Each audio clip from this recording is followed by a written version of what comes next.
Hi everyone, it's Nicole. Welcome back to my channel and another paper crafting video tutorial. Today I'm super excited to kick off the 12 days of Stitchmas 2025 with day 1 and a bonus card featuring last year's 2024 12 days of Stitchmas. So I am going to try to make these short videos. We're going to open up our Stitchmas box. Full disclosure, if you do not want any kind of spoiler, you might want to wait and watch these later. So I am opening up my box and day 1 is this beautiful stitched ornament. We are kicking it off in a big way.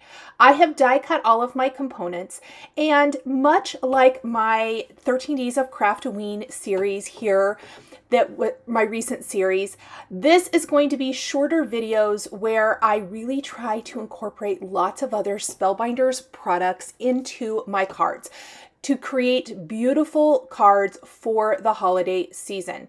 So I love mixing and matching. If you guys have been here for a while, you guys know that mixing and matching is my absolute favorite thing. So I pulled some embossing folders, other dies, glimmer plates, all of the things for today.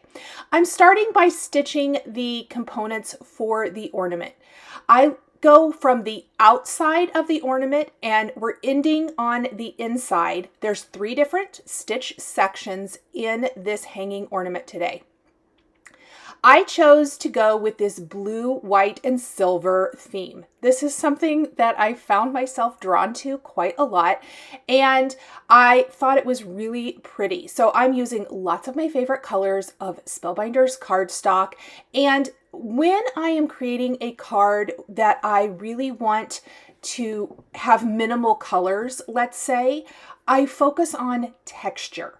So we're adding texture with our stitching. And something I want to tell you guys, if you are nervous at all about the stitching component of this, anyone can stitch on paper.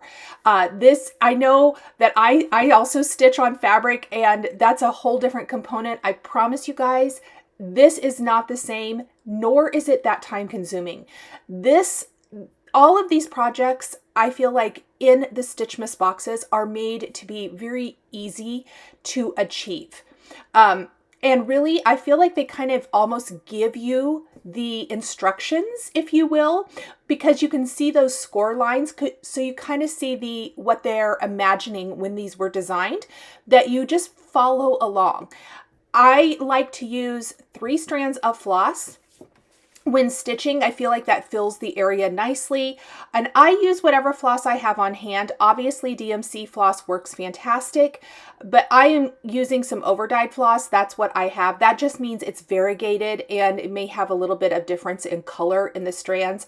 I don't know that it shows up great here on camera, but it does have a little bit of variegation. On this background panel, this is a beautiful panel from the July clubs that is now available for individual purchase. This is a 3D embossing folder. I love this one. It's absolutely gorgeous. I went ahead and embossed this on Fog Spellbinders cardstock, added some sparkle splatter to the background. We can't leave it plain. We can never leave it plain. And then we're going to start building our beautiful background scene here. So I am going to go ahead and assemble my ornament first. And I am actually going to be gluing everything directly to that ornament base. And it's very easy to die cut and put together. So what we're doing here, so the background embossing folder is called Starry, Snowfall. And then the florals I'm using today is the Christmas bird Poinsettia. And that's all of the other components that I'm using here. But first we want to glue everything down.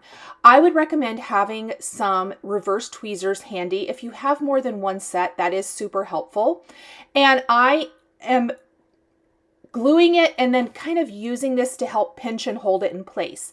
With the thread on the back and tied off on the back of this, I do try to make it a very tiny knot, but just having the thread in general does give it a little bit of bulk back there. So if you have some reverse tweezers to help hold that in place while the glue dries, it's super helpful.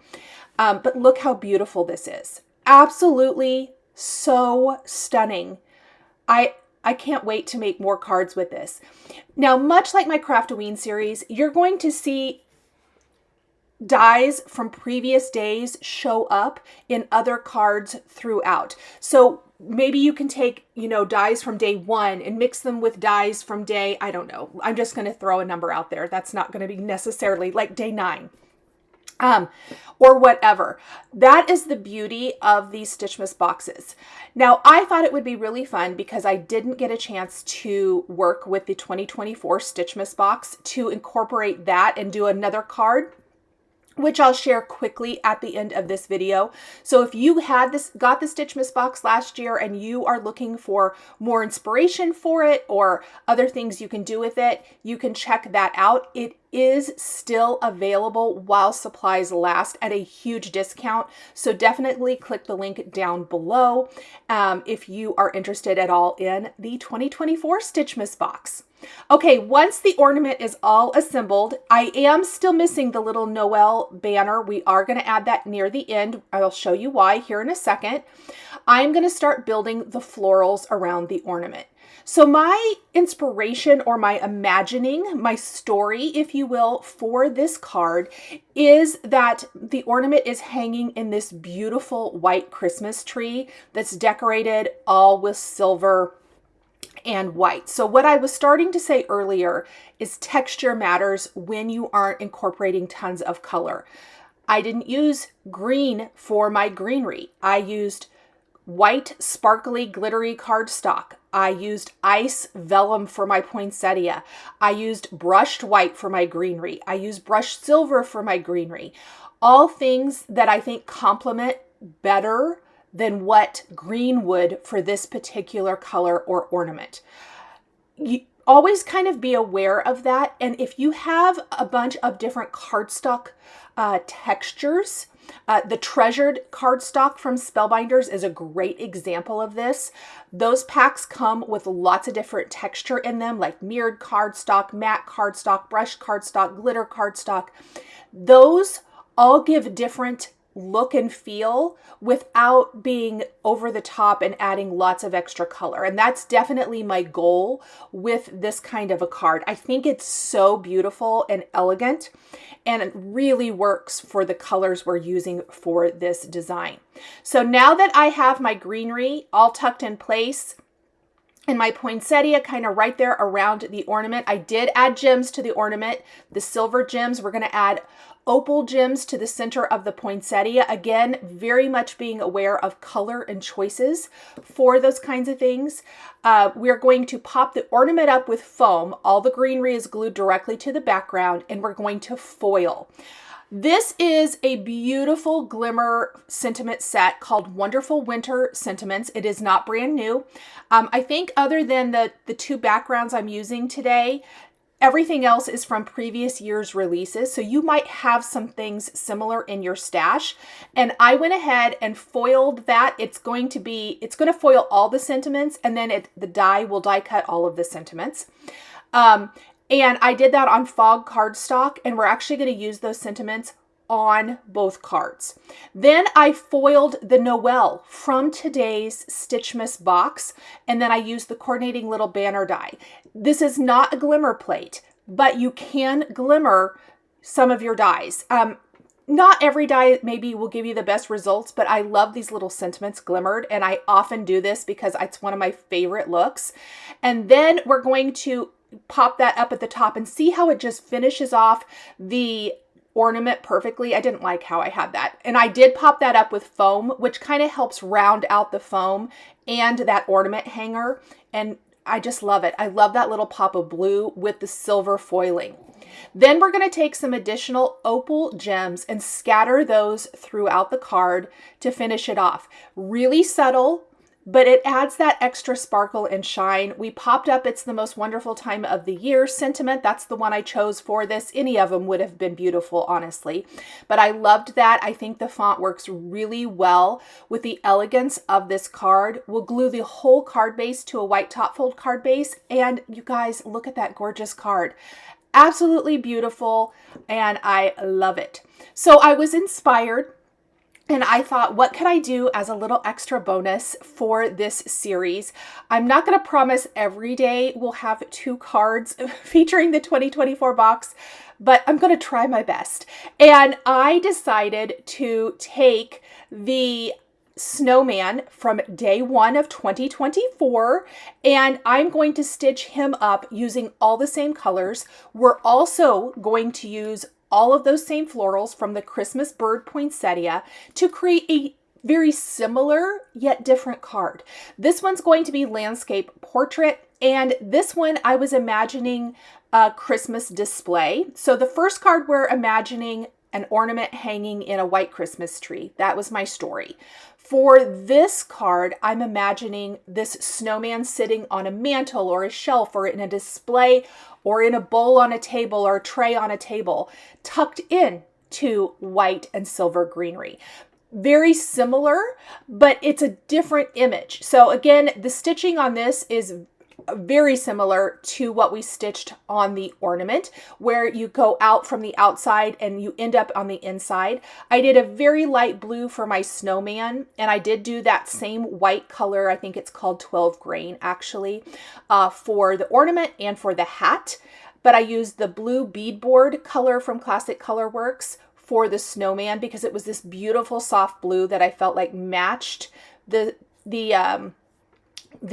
other colors, the blue colors, the cardstock colors I'm using perfectly. So we're going to build the images again. The reverse tweezers are your best friend with all of this, and then I will build a floral arrangement. I don't think I show all of the assembly. It's a lot of parts and pieces. You can see that I have die cut a lot of greenery. Truth be told, for Mr. Snowman here, I actually ended up die cutting quite a bit more of the greenery just to kind of fill out the card and the landscape portrait. But I didn't have to foil greetings again because remember that wonderful foil plate actually die cut a bunch of greetings. And so I'm just going to pick another one of those. I did, however, decide I wanted to mix up my background because it's me and I am extra. I decided I wanted to use the Artic Glimmer, also from the July clubs, that is now available. And I glimmered that beautiful snowflake design on the fog cardstock with the white foil. If you guys have not tried white foil, please try the white foil. I love the white foil. I know I showcased it quite a bit during the Craftoween series as well, but I am obsessed. Then we're going to build our scene. I did add that sparkle splatter to the background again. And I absolutely love the elegance and beauty. And here is the finished card. So thank you guys so much for joining me for day 1 of 12 Days of Stitchmas 2025. The supplies I used to create my cards are listed and linked below the video here on YouTube. Thank you as always for joining me, and we'll see you in the next video. Thank you so much for joining me today for another paper crafting tutorial. I love being able to share with this incredible community of crafters. I want to give a huge shout out and special thank you to my amazing Patreon members. If you're interested in joining Patreon, please click the link in the description underneath the video here on YouTube. Patreon is a private community where you can support more of what I do. There is exclusive content, information, and behind the scenes content. Top tier members will receive a handmade birthday card during your birthday month, access to D-Stash, and monthly exclusive lives, plus so much more. We would love to have you join our growing community.